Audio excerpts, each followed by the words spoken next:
Alright, how's it going, guys? I finally decided to do a small review on my go-to favorite and drone that I will always replace as long as it breaks. It is my CX-20. It is affordable, pretty much durable. There's so many good features about it.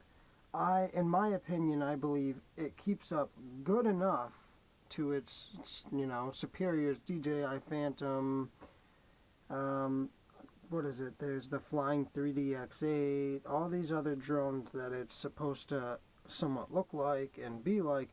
I believe it keeps up with them.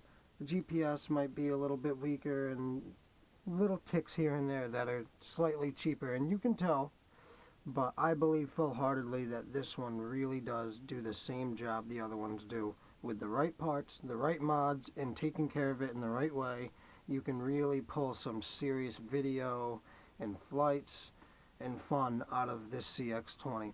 What I have here is an open source, which means that you can fully program it through a program that is called APM Planner. And it also has a small little kind of ports off the circuit board here for 12 volt plugins, 5 volt plugins. There is two 12 volt in with grounds, one for telemetry I believe at the bottom, and two 5 volt plugins because of course your GoPro and some other things will be running off 5 volt servos and whatnot. Now I don't have my camera on here right now because it is strapped to my noggin, and that is also why my propellers are markered in blue, because I have the blue SJ4000, and honestly it looks really cool when I got the blue camera on here with the blue kind of details to it. Do not paint your propellers. They will completely be thrown out of balance. Now I want to go over the mods that I did. First big one being, as we were talking about, the propellers. These propellers are 945, I believe, 943 DJI propellers. They're self-tightening, and one of the best choices I made with this. As soon as I changed to these propellers, I got a rock-solid GPS hold, solid loiter, solid GPS modes altogether. The extra thrust they put out means less throttle, means less vibration going to your compass right here, which will in turn really help you with your GPS modes. Next thing I did, you can't see, and this is kind of sealed on, I kind of painted this and sealed it on, was I put a piece of Tempur-Pedic, not regular foam, but Tempur-Pedic foam in here because Tempur-Pedic really absorbs vibration. On top of also padding it out on some 3M double-sided tape. I put a few layers of it to really pad out the compass in there. Took a lot of vibration off, gave me a better GPS hold. Now I have a piece of tape over this, that's because it's blocking my address and my phone number. Big thing you should do, because these drones do go decently far away, and GPS models and models like this are sometimes known for flyaways if you don't pay attention to every little detail. Write your name and address if you're comfortable with it, and it could save you. You know, there's slight hope left in humanity that somebody might return your expensive equipment. Now, first thing besides the propellers I did to this, and painting it and all that crap, was I added DJI Phantom taller upgraded landing gear. Because this stock landing gear here is just absolute crap. They broke on me multiple times. All I've ever heard of is them breaking. And the weird thing is they feel so much more solid than this DJI landing gear. It seems thinner and more flexible.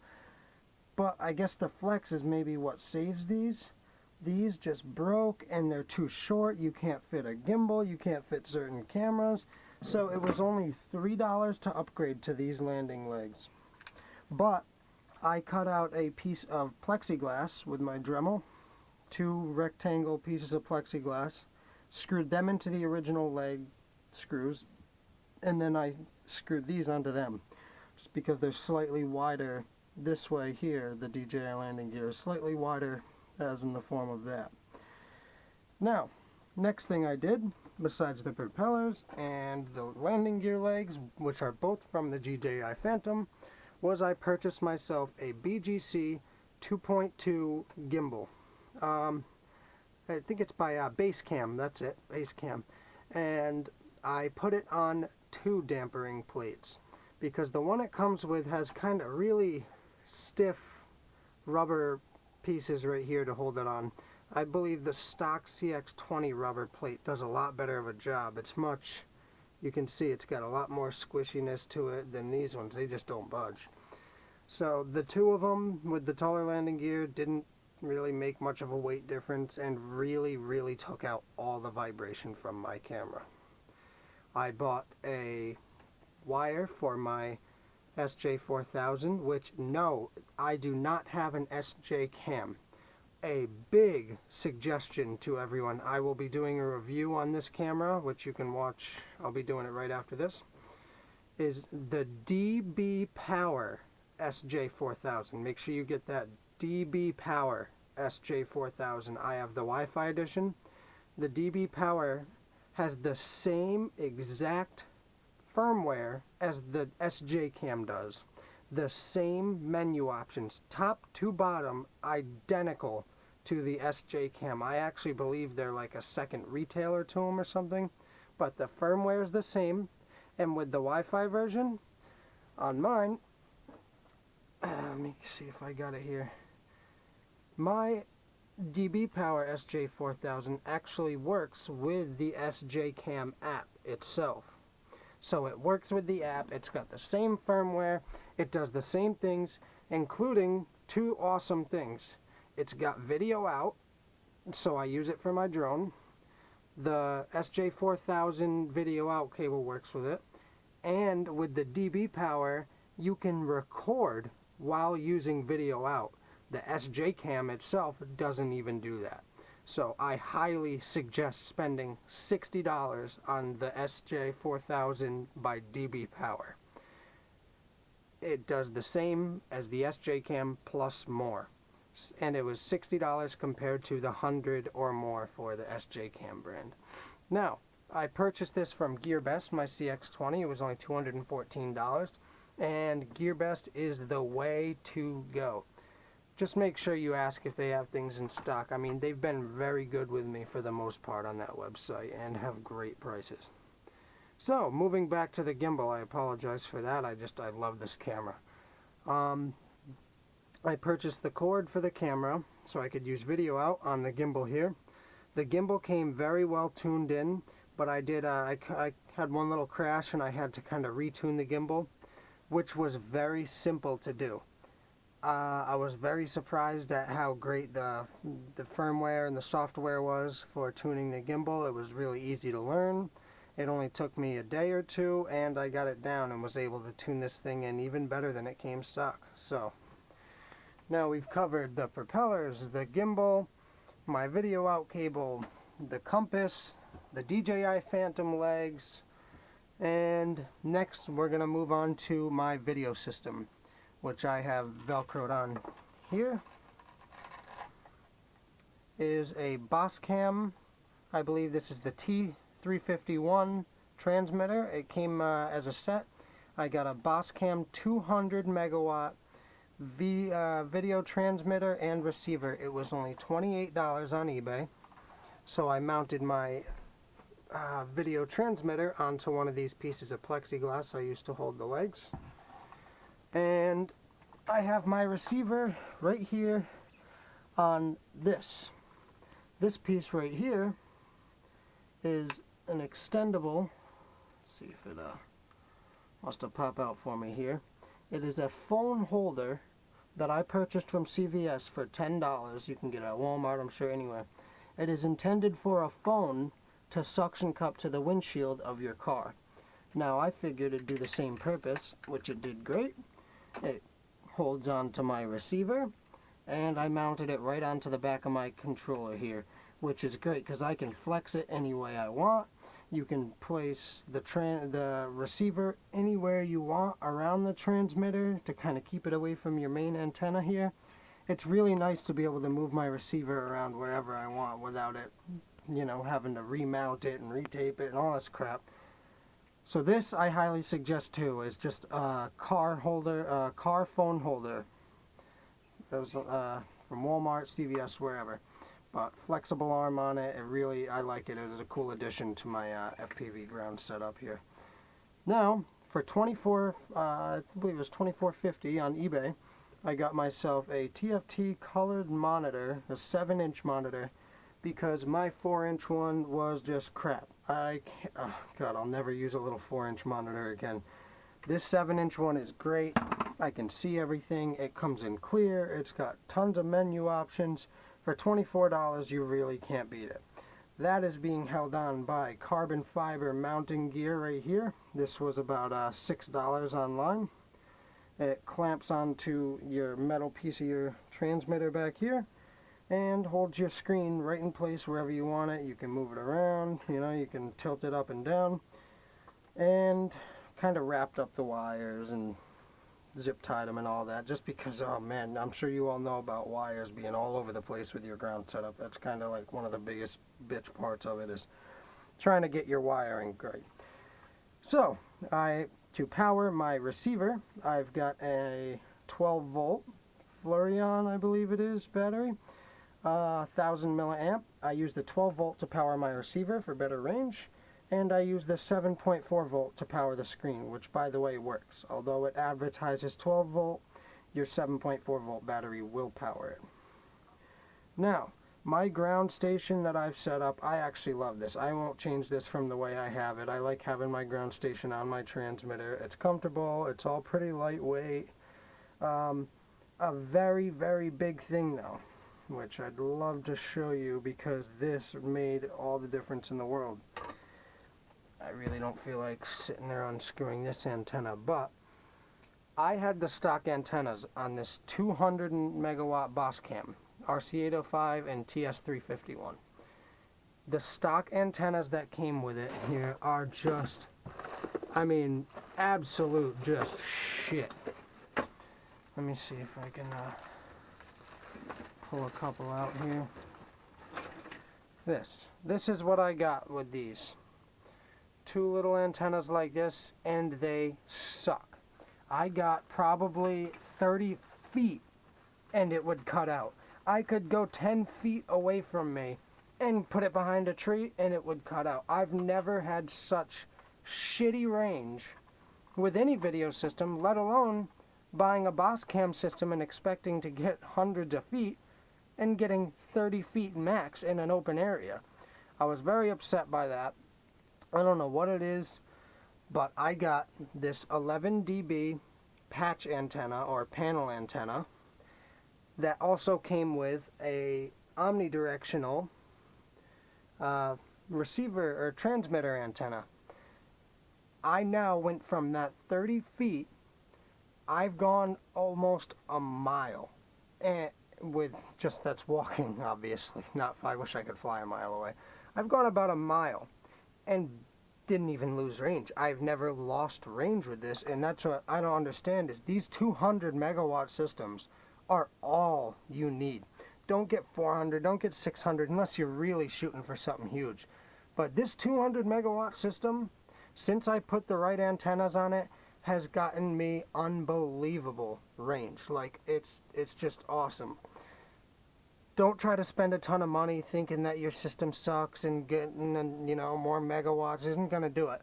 It's really more the antennas. You can really stretch out a crappy little system. You can make a 25 megawatt system go decently far. It's really all about the antennas when it comes to frequencies and signals.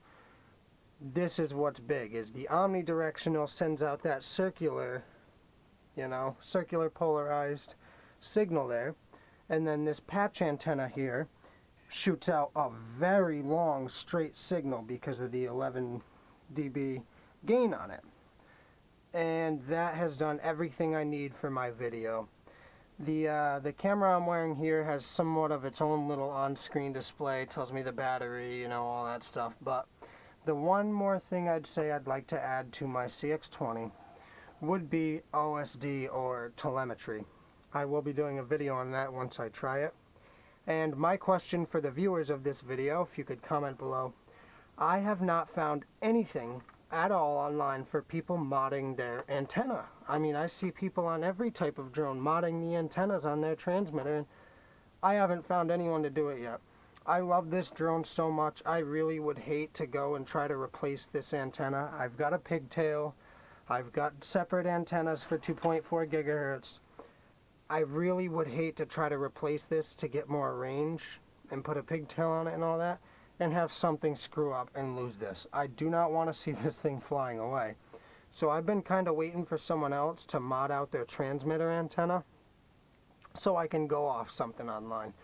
Now, I watched one person did, I'm sure you've all seen it, is they did a 3-mile mod, 3-mile range mod, which involved the 2-watt signal booster and everything.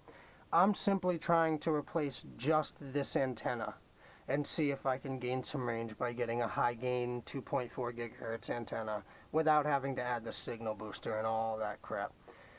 But besides all that, if you guys have any tips for me on replacing the antenna or getting a little more range, let me know. Besides that, I've already reached the clouds. I've actually gotten all the way up into the clouds with this CX-20.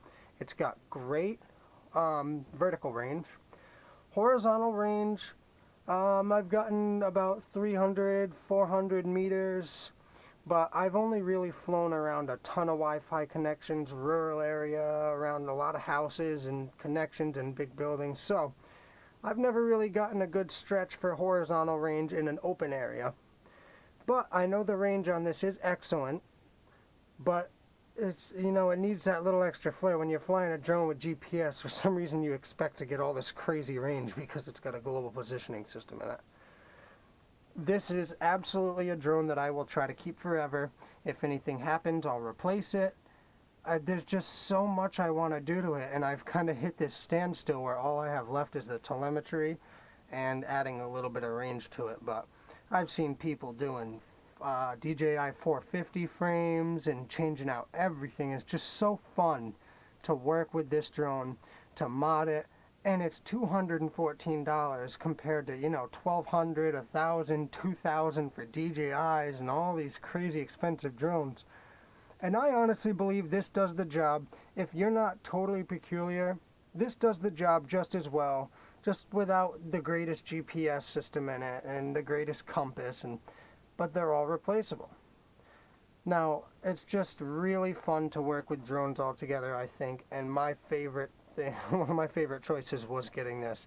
I would suggest the CX-20 to anyone, even if you have your DJIs and all that.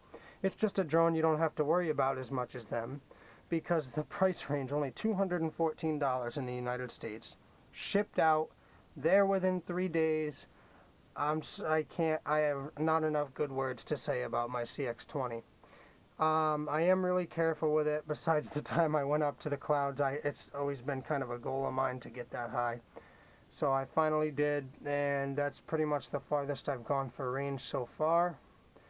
Taking it out of the box, there's very little assembly to do. As for APM Planner, which is the system you're going to use to plug this in, took a little bit of tweaking and learning, but it was very simple. As of everything kind of just explains itself. You know, you can read it and it's like, oh, all right, compass calibration, accelerometer calibration, and it gives you examples. There's YouTube videos, right? There's links to it right in the APM Planner showing you how to do all this stuff.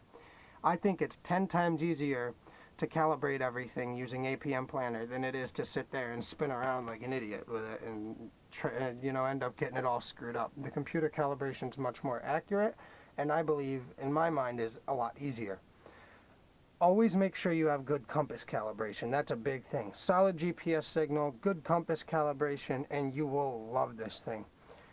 I'm still working on declination. You know, I can't figure out exactly the declination in my area, although there's auto declination.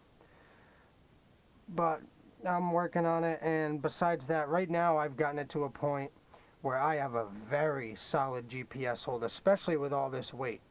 A lot of people have problems where they'll have their naked CX-20 and have great GPS functions, and then they'll put all their camera equipment and their gimbal on it, and then their GPS sucks, and they're saying that it's all over the place. What that really is getting it tuned in with the weight on it. And the big thing, if you're going to put extra weight and you're going to be trying to use your GPS modes, you're going to need propellers that put out good thrust and less vibration. Always balance your props. Always check your compass calibration. Always check your accelerometer calibration and even your gyro calibration. Go over all these steps. Remember, even though it's $200, it's still a fun drone. You're not going to want to wait for another one.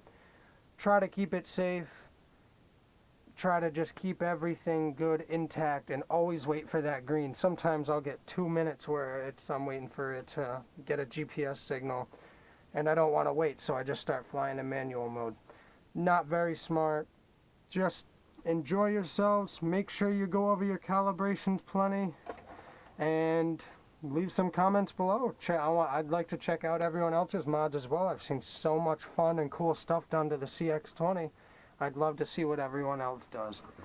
Now, as for prices, I'm going to go over $28 for the transmitter and receiver I have here, Boss Cam, which has gotten all the range I need plus more. $10 for the phone holder for a windshield, which is now on the back of my transmitter. $24 for the screen right here. It was only about $6 or $7 for each of these batteries, which power it.